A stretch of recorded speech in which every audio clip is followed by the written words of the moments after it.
Bagpiper Podcast number 3, Super Bowl 50 edition. Follow us on Twitter for the latest on Floyd Central Sports at Bagpiper_sports. Alongside me, Mitchell Lockhart, I'm Patrick Hynes. Well, let's get into it without wasting any time. We got Peyton Manning taking on Cam Newton. Cam Newton probably the shoe-in for the MVP so far. Peyton Manning coming back from an injury, and it's kind of a storybook ending for him if he ends this in a winning fashion in the Super Bowl. Played at Levi's Stadium in Santa Clara, home of the San Francisco 49ers. Mitchell, what would it be like if Peyton Manning followed in his general manager's footsteps and wins the Super Bowl in his last year like John Elway did before him? I think that's a big legacy thing for Peyton Manning. You always see his legacy compared to Tom Brady a lot.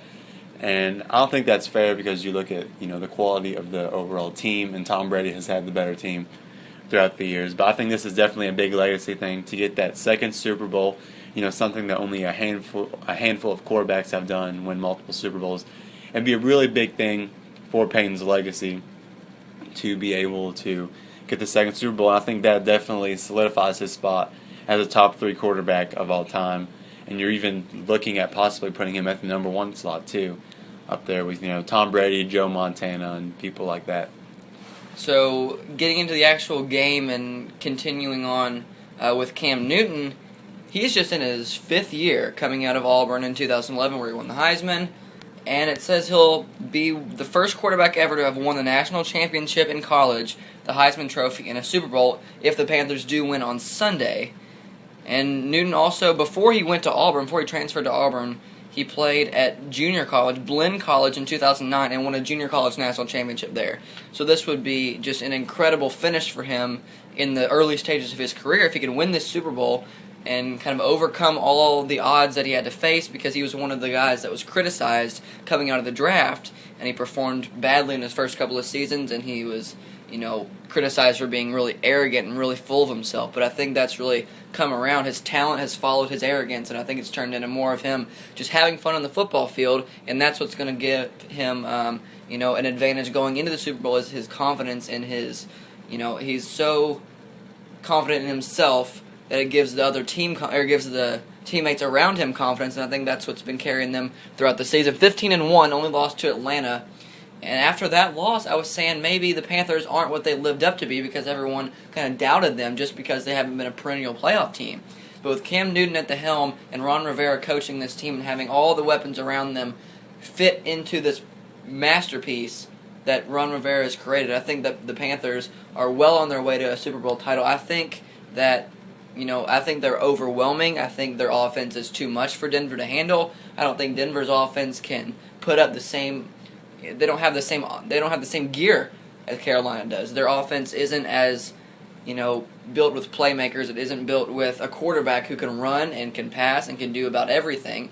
And Cam Newton just has that to him. And his weapons around him, Ted Ginn, Greg Olsen, Devin Funchess, have really come into their roles well this year, filling in for the loss of Kelvin Benjamin. And Jonathan Stewart's turned into one of the top 5 or 6 running backs in the league.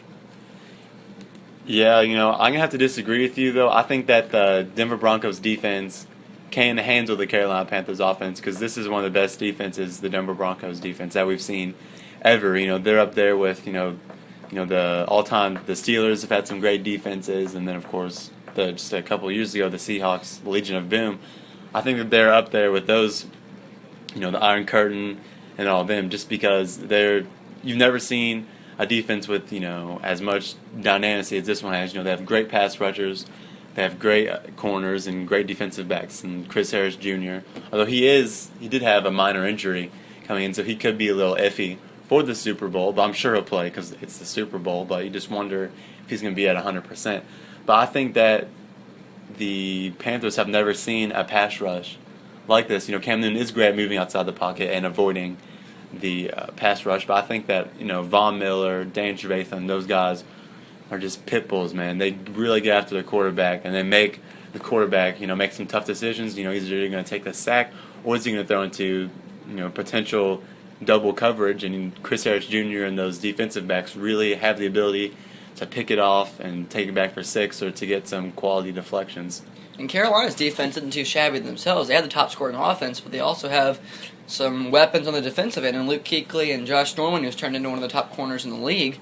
And it's worth noting that the last time that the number one scoring offense faced the number one scoring defense in the Super Bowl was just 2 years ago, Broncos-Seahawks, and the top scoring defense, which was Seattle, just absolutely murdered the top scoring offense. So maybe we'll see another, version of that with the Broncos flipping the script a little bit and turning their high-scoring defense, or their low-scoring defense, if you want to call it that, against Carolina, turning that into a high-scoring offensive day. But I think the offense for Seattle 2 years ago was better than the offense for Denver this year, and I think the defense for Denver this year is better than we've ever seen, because they've turned into one. They were coming into this league this year with no hype at all behind their defense. They were saying this could be Peyton Manning's last ride, and Denver wasn't in the when I drafted my fantasy football team, they didn't have a top 10 defense going into the draft. So I was left to claim them off of waivers after the draft because their defense wasn't even hyped up to be top 10. So what they've turned into under Gary Kubiak has been incredible, and the offense is just kind of there with their defense to carry them. That's how I view Denver. I think you all obviously have a differing opinion with Peyton Manning and the weapons around him.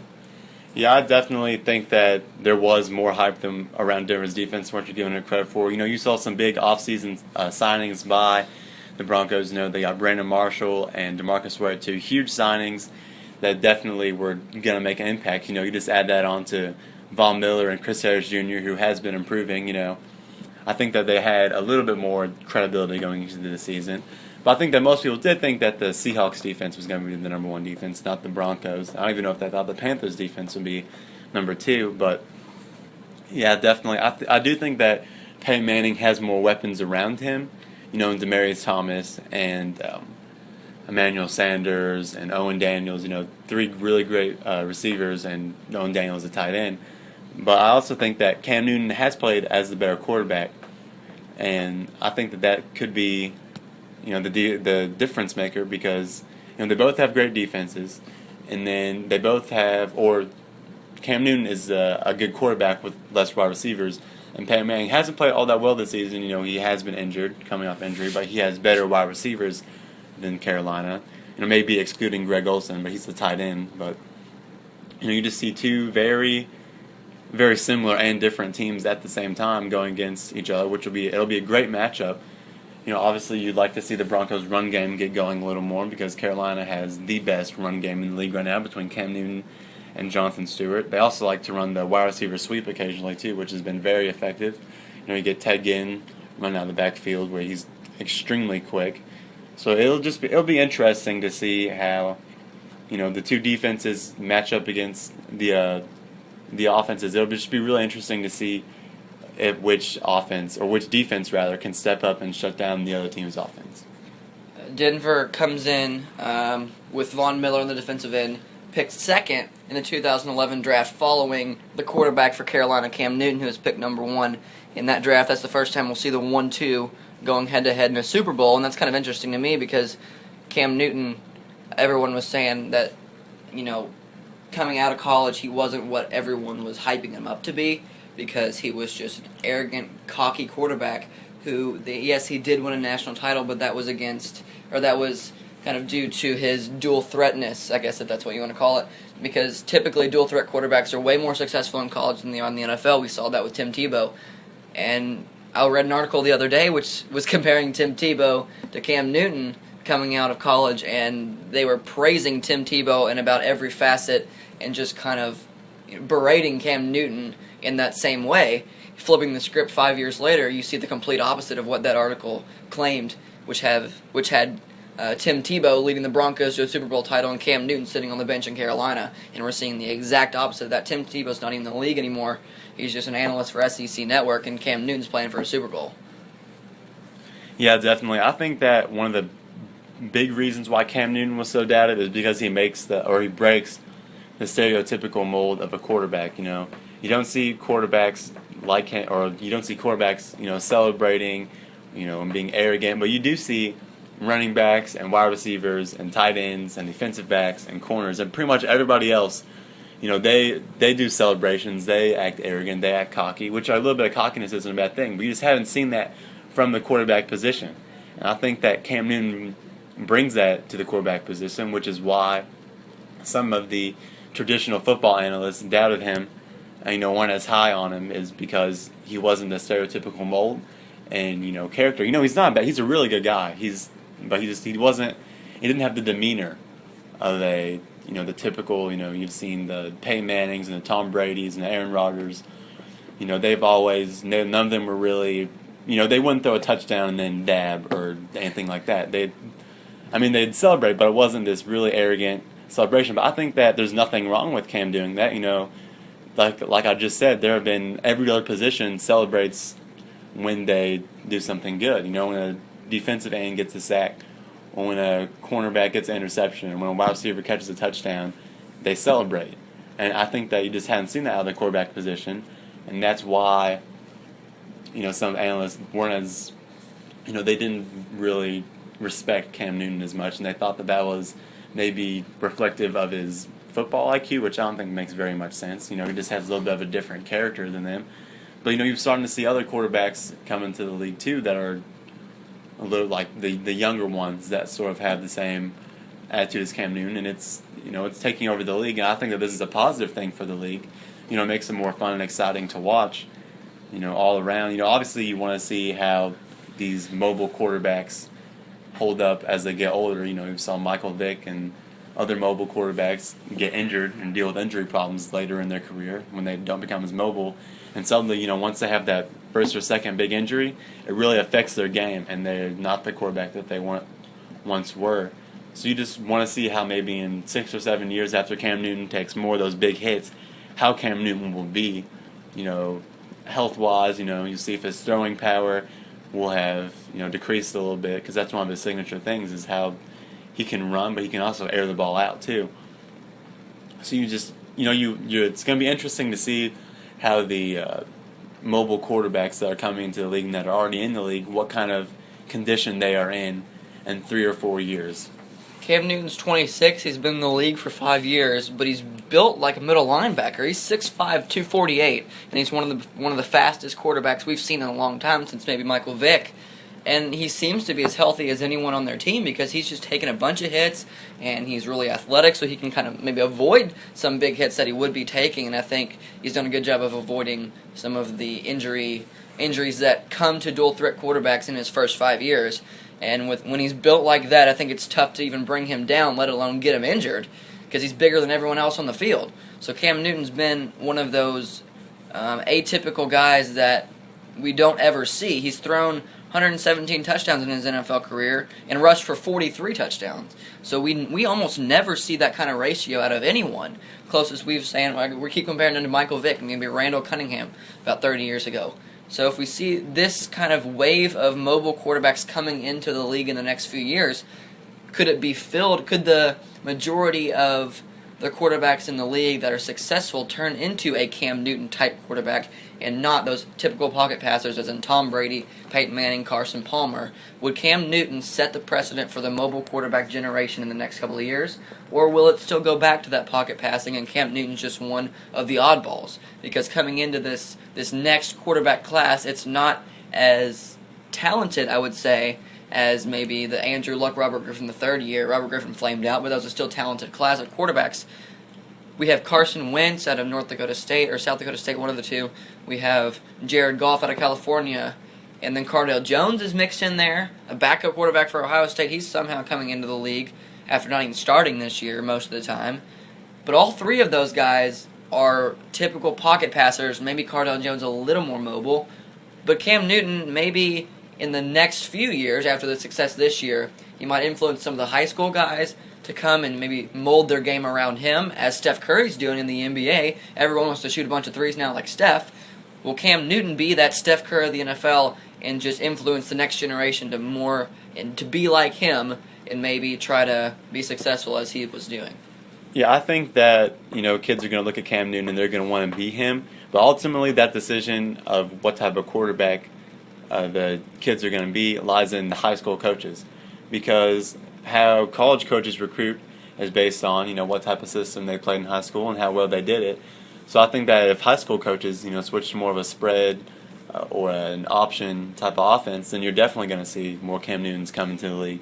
But if they keep it at, the traditional pocket passer, ground and pound offense, then I think that, that Cam Newton will just be one of the oddballs, and, well, a good oddball at that, but he will just be one of the oddballs. I think there will be some mobile quarterbacks coming to the league, but I don't think it'll be this mass exodus of every team having to have a quarterback because, as you look at the league, not every or most of the successful teams don't even have a quarterback. That's really the only one or the only two being Seattle and Carolina. And then you look at like Green Bay and Arizona and New England and Denver, and they all have traditional pocket passing quarterbacks.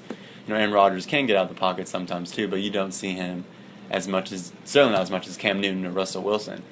So I think that there will be maybe an increase in mobile quarterbacks just because that's sort of what the game is kind of switching to a little bit.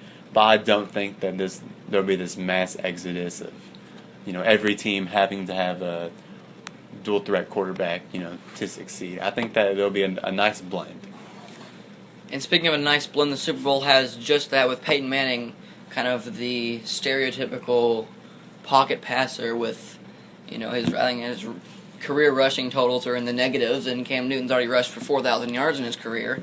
So we see a complete polar opposite at the quarterback position going into the Super Bowl, but it could be the right combination to bring a Super Bowl for the ages here in Super Bowl 50 at Levi's Stadium, with Peyton Manning trying to go out on top for maybe his last Super Bowl. He said that it's probably going to be his last game, although he's not said it publicly. A report came out that said he said it to his friends that this one, win or lose, will be his last game. And as he told Bill Belichick, this could be my last rodeo. And then Cam Newton, who's just starting to reach the prime of his career, coming in as that new dynamic quarterback that we haven't seen before. And I think this will turn into one of the best Super Bowls we've seen in a long time. I don't know if we can top last year's, which was just incredible. Maybe some bad decision making on part of Pete Carroll in Seattle, but that's besides the point. Going into this Super Bowl, I think Cam Newton. Let's make our predictions really quick to wrap things up. I've got Carolina. You've got Denver. I think that's pretty well established. I think Carolina is going to win by a pretty comfortable margin. Not too many obstacles that they have to overcome. Denver might throw them a couple of curveballs. With Peyton Manning, might throw 2 or 3 touchdowns. That hasn't been really his proclivity this year to throw a bunch of touchdowns. But I think Cam Newton will throw 3 or 4 touchdowns, rush for 1, and the Panthers will win by 14. I got 31-17 Carolina winning over Denver. Mitchell? Yeah, I am going to take Denver in this game. I think that it'll be a battle of the defenses because I think that both teams' offenses will be stagnant. I do think that Carolina's offense maybe has a better chance of getting something going just because they have Cam Newton, but ultimately I don't think that will happen. And I do think that the Denver defense will I think that they'll score a touchdown or 2. I think that Peyton Manning will throw 2 or 3 touchdowns, and then I think that I'm going to take Denver over Carolina. I think it'll be a close one. I'm going to take 31 Denver and 24 Carolina. So we both got 31 for the winning teams. I got Carolina, you got Denver. Just to wrap things up, Super Bowl preview. Super Bowl is on Sunday at Levi's Stadium up in Santa Clara, home of the San Francisco 49ers. This could be the best football San Francisco's seen in a couple of years after they came off their NFC title game appearances in a couple of years. But Denver fans and Carolina fans will take over that stadium on Sunday night, and it should be one for the ages. Denver versus Carolina. That'll be on CBS at 6:25 p.m. Eastern Time. And for Mitchell Lockhart, I'm Patrick Hynes. Be sure to tune in to CBS Sunday night for the Super Bowl. But for now, we'll wrap things up. Follow us on Twitter for the latest on all things Floyd Central Sports at Bagpiper_sports. This has been a Bagpiper Podcast number 3 Super Bowl preview.